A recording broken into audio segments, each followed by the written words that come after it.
January 17, 1943. Mount Austin, Guadalcanal. The morning mist clings to the mahogany trees like ghostly fingers, and the dense jungle canopy filters the tropical sunlight into scattered patches of gold on the coral-strewn ground. Deep within this green cathedral of twisted vines and towering ferns, Lieutenant Takeshi Yamamoto crouches in his carefully constructed log bunker, part of what his men have named the Gifu strongpoint.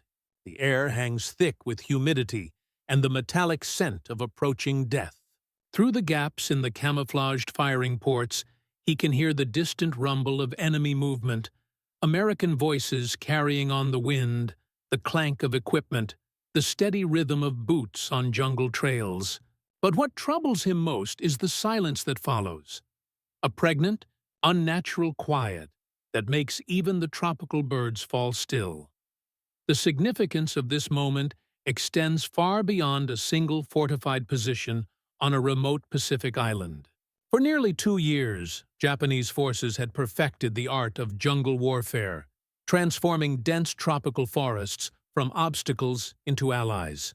Their tactics, honed through campaigns in China, Malaya, and the Dutch East Indies, had proven devastatingly effective against colonial troops and Chinese armies equipped with outdated weapons and limited coordination.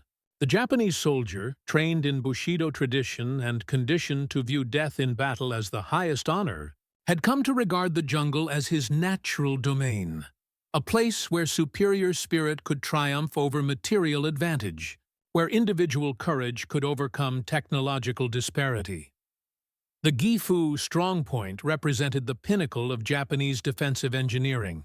45 interconnected pillboxes, each constructed from 3-layer log roofs and 2-layer log walls, had been dug into the mountainside and camouflaged with such skill that American reconnaissance flights had failed to detect their exact positions. These bunkers formed a horseshoe-shaped defensive line between hills 31 and 27, with overlapping fields of fire that could sweep every approach with interlocking machine gun barrages. The position housed approximately 500 elite troops from Colonel Akinosuke Oka's regiment, men who had sworn to hold this ground, or die in the attempt. Lieutenant Yamamoto had helped design this fortress with the confidence of a soldier who believed he understood his enemy. American intelligence reports, filtered down through Imperial headquarters, had painted a picture of industrial warriors who relied too heavily on their machines and lacked the spiritual strength necessary for jungle combat. The Americans, these reports suggested, were predictable in their tactics. They would advance with overwhelming firepower, but their soldiers were soft, accustomed to the comforts of mechanized warfare rather than the intimate brutality of close-quarters jungle fighting. The Japanese defenders had prepared accordingly. They expected the Americans to assault their positions with the same frontal tactics that had characterized European warfare. Massed infantry charges preceded by conventional artillery barrages. Their pillboxes had been positioned to channel attacking forces into predetermined killing zones where Japanese machine guns and mortars could exact a terrible toll. Each firing port had been carefully sited to provide overlapping coverage, ensuring that if one position fell, its neighbors could continue the defense. The garrison had stockpiled ammunition and supplies for an extended siege, confident that American forces would eventually exhaust themselves against the mountain's coral ramparts. But as Lieutenant Yamamoto listened to the sounds filtering through the jungle that morning, something felt different about this approaching battle. The American voices he could hear were not the panicked shouts of confused troops stumbling through unfamiliar terrain. Instead, there was a methodical quality to their movements, a systematic precision that suggested careful planning and professional competence. Radio chatter, barely audible through the static of Japanese listening posts, revealed a level of coordination that exceeded anything in their intelligence reports. What the Japanese garrison could not know, what their military doctrine had never prepared them to encounter, was that the Americans approaching their positions represented a fundamental evolution in warfare itself. The U.S. forces advancing through Guadalcanal's jungles were not the same troops who had been surprised at Pearl Harbor 18 months earlier. These were veterans who had learned their craft through bitter experience in the Solomon Islands.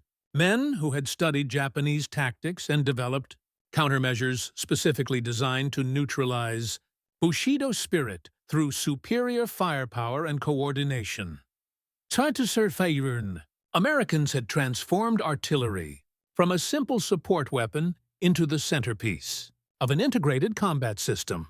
Fire direction centers, equipped with radios that could coordinate multiple battery positions across vast distances, had turned the random destruction of conventional bombardment into precision instruments of tactical control. Forward observers, trained to calculate target coordinates with mathematical precision, could now call down devastating barrages within minutes of identifying enemy positions.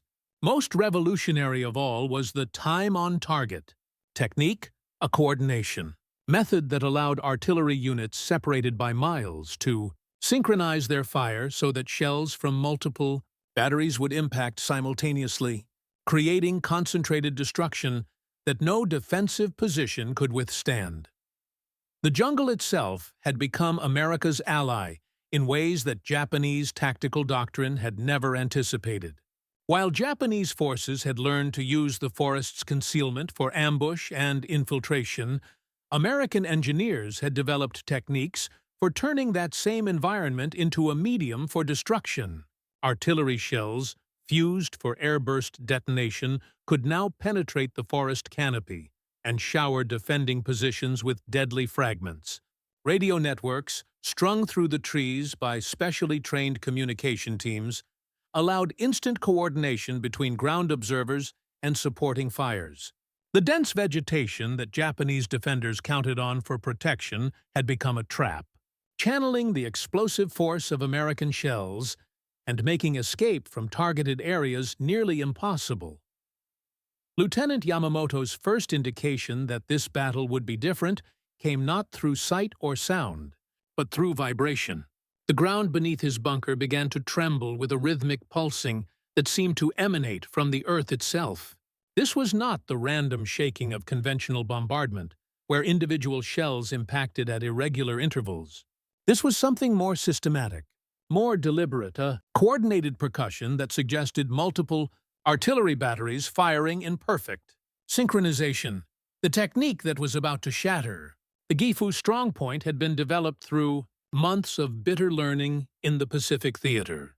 American artillery officers had studied each failed assault, each tactical setback, and had gradually evolved a system of fire coordination that could overcome even the most sophisticated defensive positions.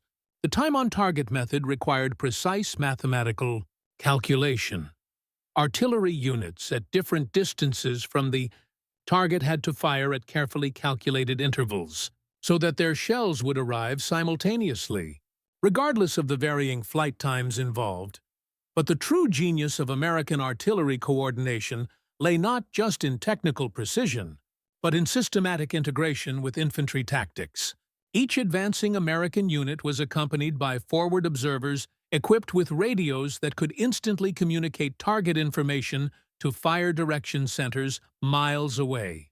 These observers had been trained to recognize the subtle signs of Japanese defensive positions, the careful camouflage that concealed firing ports, the slight discoloration of vegetation that marked disturbed earth, the almost invisible patterns that revealed prepared positions. When the first time-on-target barrage struck the Gifu strongpoint, Lieutenant Yamamoto experienced something that no amount of Bushido training had prepared him for. The simultaneous impact of shells from multiple batteries created a concentrated destruction that seemed to violate the natural order of warfare. Instead of the gradual crescendo of conventional bombardment, where defenders could take cover between impacts and hope to survive through endurance, this was instantaneous obliteration that left no time for reaction or adaptation.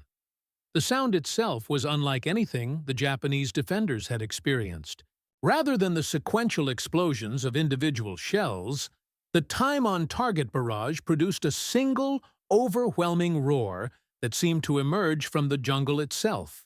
Trees that had stood for decades disintegrated in seconds, their massive trunks reduced to splinters and debris. The carefully constructed log bunkers that had seemed impregnable began to collapse as the coordinated explosions created resonance patterns that shook the mountain to its foundations. But perhaps most terrifying of all was the systematic nature of the destruction. This was not random violence or uncontrolled fury. This was calculated annihilation that seemed to understand the precise location of every defensive position. Forward observers, using techniques developed through months of jungle warfare, were identifying targets with surgical precision and directing fire with an accuracy that made concealment meaningless. Private Kenji Nakamura, crouched in a machine gun position 50 yards from Lieutenant Yamamoto's command bunker, felt his world dissolve around him in that first devastating barrage. The interlocking fields of fire that had seemed so formidable moments before became death traps as American shells found every gap in the defensive line. The dense jungle that had provided concealment now trapped the defending garrison in a hell of flying timber and superheated metal. Fragments, the psychological impact of coordinated artillery fire extended far beyond its physical destruction.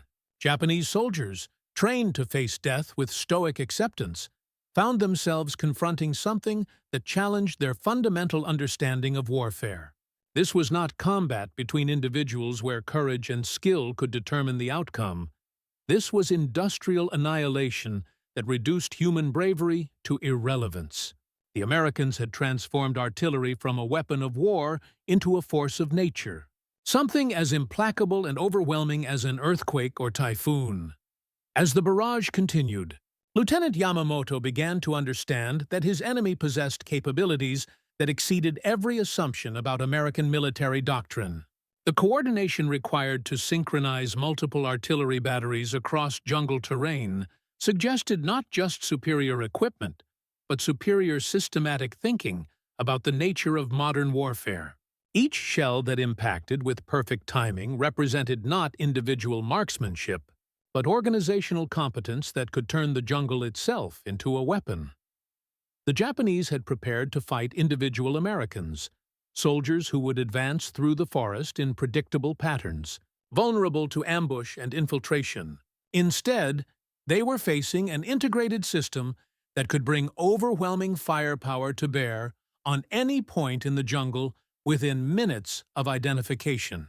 The radios that connected American forward observers to their artillery support represented a technological capability that Japanese forces could not match. But more importantly, they represented a philosophical approach to warfare that had never been part of Bushido tradition. For the Japanese garrison, the revelation was as devastating as the shells themselves. They had built their tactical doctrine on the assumption that superior spiritual preparation could overcome material disadvantage, that individual courage could triumph over technological superiority. The time-on-target barrages demonstrated the futility of this philosophy when confronted with systematic American fire coordination. No amount of personal bravery could withstand the instantaneous destruction of synchronized artillery fire. No defensive position could survive the precision targeting of integrated fire control systems. The jungle that had been their ally became their executioner. Dense vegetation that had concealed their positions now trapped them in predetermined killing zones. The coral and logs that had formed their bunkers became deadly projectiles when struck by American shells. Most horrifying of all, the very environment that had seemed to favor Japanese defensive tactics was being systematically destroyed by an enemy who could coordinate destruction with mathematical precision. Private Nakamura, struggling to maintain his machine gun position as the world exploded around him, began to understand the true nature of their tactical situation. The Americans were not simply attacking the Gifu strongpoint, they were eliminating the environment that had made Japanese defensive tactics possible. Each time-on-target barrage was clearing sections of jungle, creating fields of fire that would favor advancing American infantry while destroying the concealment that Japanese forces required for effective resistance. The sound of the synchronized artillery became a psychological weapon as much as a physical one.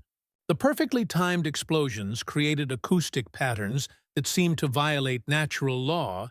Instead of the random chaos of conventional warfare, this was orchestrated destruction that suggested an almost supernatural level of control over the forces of annihilation. Japanese soldiers, trained to find honor in death during battle, found themselves facing extinction that seemed to transcend human agency. As the morning progressed, the systematic nature of American artillery coordination became increasingly apparent to the surviving Japanese defenders. This was not random bombardment designed to suppress enemy activity. This was precision targeting that had identified each defensive position and was systematically eliminating them in order of tactical priority. Forward observers, using radio networks that seemed to provide instantaneous communication across the entire battlefield, were directing fire with an accuracy that made Japanese camouflage and concealment irrelevant. Lieutenant Yamamoto, pressed against the collapsing walls of his command bunker, began to comprehend the strategic implications of what he was witnessing. If the Americans possessed artillery coordination capabilities of this sophistication, what did that suggest about their capacity to project similar firepower across the entire Pacific theater? If they could transform jungle terrain into killing zones through systematic fire coordination, how could Japanese forces hope to defend the island chains that formed the outer perimeter of the empire? The time-on-target technique that was destroying the Gifu strongpoint represented more than tactical innovation. It embodied a fundamentally different approach to organizing industrial societies for warfare. Each perfectly synchronized barrage demonstrated the capacity of American democracy to mobilize scientific knowledge, industrial resources, and human talent in ways that exceeded the capabilities of societies organized around individual heroism and spiritual preparation. The Japanese garrison had expected to face the same Americans who had been surprised at Pearl Harbor. Soldiers, dependent on material advantages but lacking the spiritual strength necessary for sustained combat in harsh conditions. Instead, they were confronting professionals who had learned from every previous engagement and had developed systematic solutions to each tactical challenge. The artillery coordination that was reducing their positions to rubble represented not just superior firepower, but superior systematic thinking about the requirements of modern warfare. As the afternoon sun filtered through the smoke and debris of the shattered jungle, the symbolic significance of the battle became clear to both sides. The carefully constructed bunkers that had represented the pinnacle of Japanese defensive engineering were being systematically reduced to rubble by artillery fire coordinated with scientific precision. The jungle itself, which had seemed to favor defenders who understood its secrets, was being transformed into an instrument of American tactical doctrine. Private Nakamura, his machine gun position untenable after hours of coordinated bombardment, began to understand that retreat was not cowardice but tactical necessity. The defensive principles that had guided Japanese military doctrine, that superior spirit could overcome material disadvantage, that prepared positions could withstand assault through endurance and determination, had been rendered obsolete by American artillery coordination. The time-on-target barrages had demonstrated that no defensive position, however carefully prepared, could survive the systematic application of synchronized firepower. The radio communications that coordinated American artillery fire had become, for the Japanese garrison, the voice of inevitable defeat. Each perfectly timed barrage announced not just tactical failure, but strategic obsolescence. The Empire of the Rising Sun, which had built its military philosophy on assumptions about the decisive importance of individual courage and spiritual preparation, was confronting an enemy whose strength lay in systematic organization and technological integration. For Lieutenant Yamamoto, the realization came gradually through the smoke and chaos of disintegrating defenses. The Americans were not simply better equipped than Japanese intelligence had suggested. They were fighting a different kind of war entirely. The artillery coordination that was destroying his strongpoint represented the capacity of democratic industrialism to approach warfare as a technical problem, requiring systematic solutions. Each time-on-target barrage demonstrated organizational capabilities that exceeded individual heroism or spiritual preparation. The jungle, which had fallen silent under the precise rhythm of American artillery, bore witness to a transformation in warfare itself. The defensive positions that had seemed impregnable hours before lay in ruins, their interlocking fields of fire reduced to meaningless rubble by the systematic application of coordinated firepower. The American voices that could now be heard approaching through the devastated forest carried the confidence of soldiers who knew they possessed not just superior equipment, but superior systematic doctrine for its employment. As the final time-on-target barrage silenced the last Japanese resistance positions, the symbolic weight of the engagement became apparent. The jungle that had spoken with the voice of American artillery had pronounced judgment on competing philosophies of warfare. Individual courage, spiritual preparation, and defensive engineering had proven inadequate against systematic fire coordination and technological integration. The battle for the Gifu strongpoint had become a laboratory for testing the weapons and tactics that would determine the outcome of the Pacific War. The survivors of the Japanese garrison, those few who managed to withdraw through the devastated forest, carried with them knowledge that would reshape imperial military thinking. The Americans possessed not just superior industrial capacity, but superior systematic approaches to organizing that capacity for warfare. The time-on-target technique that had shattered their defenses represented a level of coordination and precision that Japanese forces could neither match nor effectively counter. Private Nakamura, stumbling through the ruins of positions that had seemed impregnable that morning, understood that he was witnessing the end of an era in military history.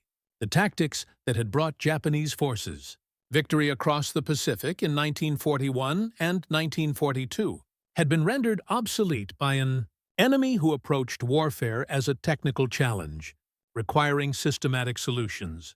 The perfectly synchronized artillery fire that had destroyed the Gifu strongpoint announced the emergence of a new kind of warfare that would carry American forces to the gates of Japan itself.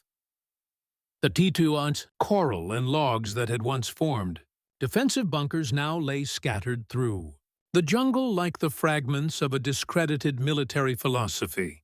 The careful camouflage that had concealed Japanese positions had been penetrated by forward observers equipped with radios and trained in techniques that made concealment meaningless. Most devastating of all, the jungle environment that had seemed to favor defensive tactics had been transformed by American artillery coordination into an instrument of systematic destruction. The American forces advancing through the devastated forest, the battle represented vindication of months of tactical development and equipment refinement.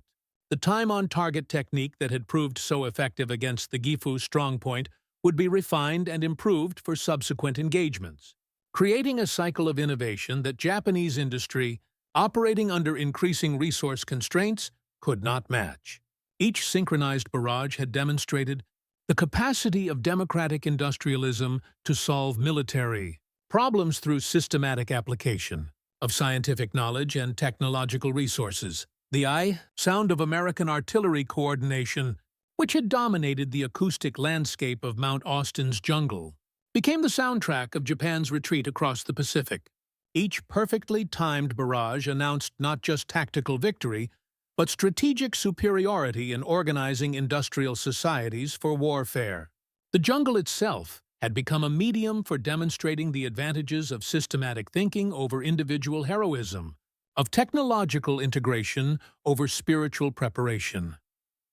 As the sun set over Guadalcanal's devastated mountains, the strategic implications of the engagement rippled across the Pacific like shock waves from an underwater explosion. Japanese military planners, studying reports from the few survivors of the Gifu strongpoint, were forced to confront uncomfortable truths about their enemy's capabilities. The Americans were not simply producing more weapons, they were developing better coordination systems that could turn any environment into a battlefield, favoring their tactical doctrine. The time-on-target technique that had shattered Japanese defenses on Mount Austin represented the emergence of warfare as a systematic science rather than an art dependent on individual skill and spiritual preparation. The perfectly synchronized artillery fire that had silenced the jungle's defensive positions announced the obsolescence of military philosophies based on personal courage and racial superiority. In the coral dust and twisted metal of Mount Austin's battlefield, the outcome of the Pacific War had been determined by the superior capacity of democratic industrialism to organize knowledge, resources, and human talent for the systematic prosecution of modern warfare. The jungle that had spoken with the voice of American artillery carried a message that would echo across the Pacific to Japan's home islands. The age of warfare as spiritual contest had ended, replaced by systematic application of technological superiority and organizational competence. The coordinated destruction that had eliminated the Gifu strongpoint in a single morning demonstrated capabilities that Japanese forces could neither match nor counter, announcing the inevitable advance of American democracy across the island chains of the Pacific toward the final confrontation with the Empire of the Rising Sun. In the silence that followed the last American barrage, as the smoke cleared from the devastated jungle and the first American infantry began their advance through the ruins of Japanese defensive positions, the true significance of the engagement became clear. The jungle itself had become a prophet of military transformation, speaking in the precisely coordinated voice of American artillery to announce the emergence of warfare as systematic science, Ade 2, discipline that would carry democratic values across the Pacific. Through the superior organization of industrial resources and human knowledge in service of strategic objectives that transcended individual heroism or spiritual preparation, the coordinated thunder of American artillery that had silenced the Japanese defenders on Mount Austin echoed across the Pacific as the harbinger of a new era in warfare, one in which systematic thinking and technological integration would triumph over military philosophies based on individual courage and spiritual superiority, carrying the promise of democratic freedom to islands where the jungle itself had learned to speak with the voice of American firepower.